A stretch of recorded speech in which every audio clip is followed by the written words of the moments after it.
Hello, my name is Kimia and I'm presenting our work titled Task-Based Singularity Avoidance for Control Affine Systems Using Control Barrier Functions accepted at the American Controls Conference 2026. Singularities in robotics and dynamical systems arise when the mapping from control inputs to the task-based motion loses rank, which leads to an inability to determine inputs.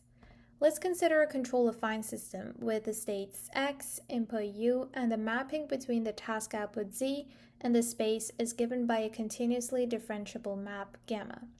The task-based output changes according to the Lie derivatives, and we define a state-dependent input-output mapping matrix phi, which shows how gamma changes in the direction of the control input matrix G. And a singular configuration occurs when the state-dependent input-output mapping matrix phi loses rank, or in other words, when the number of zero singular values are more than the difference between the output and the input dimension. Having singular configurations in your control can compensate safety because they can cause random or unexpected motion, sudden stagnation from the loss of actuation, and can make motion plans infeasible. This becomes increasingly important with the rise of automation because autonomous systems lack the human intuition to correct failures. Let's see an example of how a singular configuration can affect a dynamical system. Here we have a two-link manipulator that we command its end effector to follow a circular path shown in green. However, when the robotic arm is fully extended, the mapping matrix becomes singular and the controller fails to find a command that meets the objective, and as a result we see oscillatory motion in the arm until the control command is no longer in the singular direction. In this study, we propose use of control barrier functions to ensure safe behavior of the system close to singularities. A zeroing control barrier function is a mathematical tool that allows us to find a control command within admissible bounds that guarantees a defined function h stays positive at all times, and it also bounds the rate of moving towards the unsafe boundary. Here we designed a control barrier function to keep the robot away from singular configurations while applying minimum deviation from the reference. Our proposed control barrier function for this purpose is h equals lambda I minus epsilon, which translates to keeping the eigenvalues of the mapping matrix phi, introduced earlier, greater than a minimum threshold. The eigenvalues of the matrix phi are the square of its singular values and can be calculated through the characteristic equation. We then construct a quadratic optimization problem to find the closest control input to our reference while ensuring safety constraints are met. The proposed barrier function makes for a valid control barrier function as long as feasible, and I'd like to reference you to our manuscript for the proof of this theorem. Here we incorporate a proposed approach into the controller of the same 2D manipulator that I showed earlier. We derive the equations for each of the eigenvalues of the 2x2 mapping matrix and show that one is always smaller than the other one and construct a control barrier function to keep this eigenvalue greater than epsilon at all times. And we analytically derive the expression for h dot as well and enforce this control barrier function through a QP. And as a result, we see smooth and constrained control commands that don't spike or oscillate. I'd like to take a moment to acknowledge that the robotics community have been using the damped least square method to address this issue. Here I have a side-by-side comparison of our method on the left and the DLS method on the right. Zooming in on the part of the motion that the mapping matrix loses rank, we can see that our approach has a predictive response that allows it to surpass a point in a smooth manner. However, the DLS approach has a non-smooth motion that spikes the control input before moving in a feasible direction, and this disadvantage associated with this approach would be even more pronounced in hardware implementations.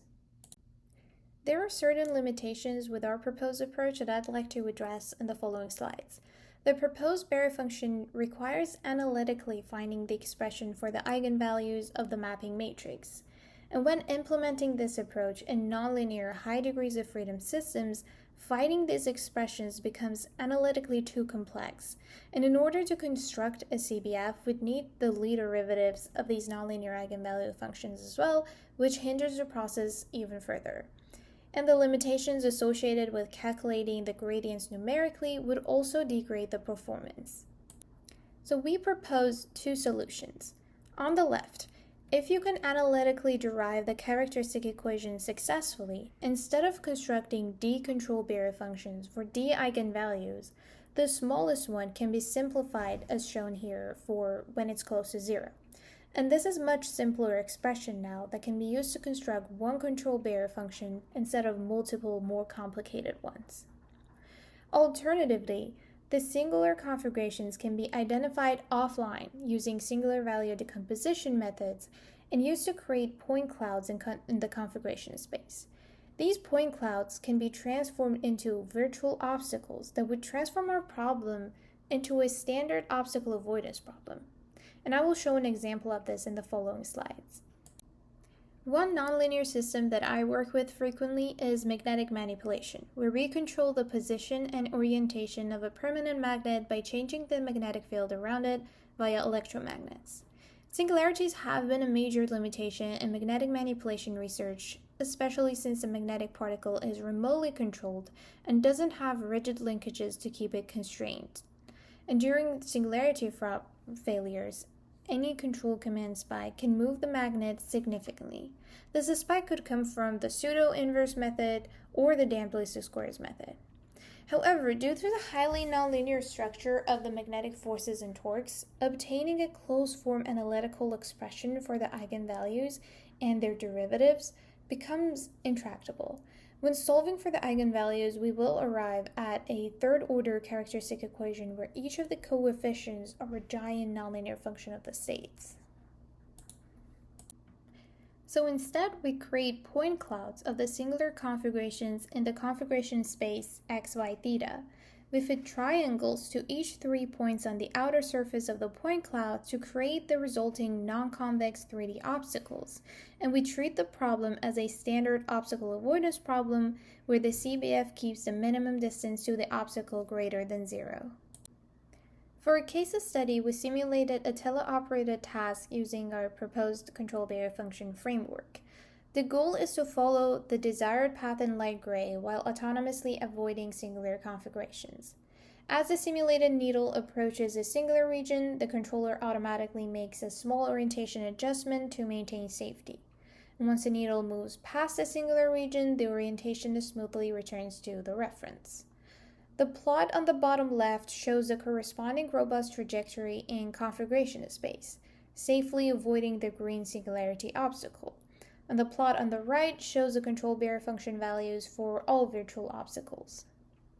There are non-differentiability in the barrier functions when the robot is far away from the obstacles, and this is due to the concave geometry. However, what matters for safety is differentiability near the boundary where the CBFs are active, and in that region the safety function is smooth and well-behaved.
Thank you for your attention. You can reach me at my email address for any questions, suggestions, or discussions.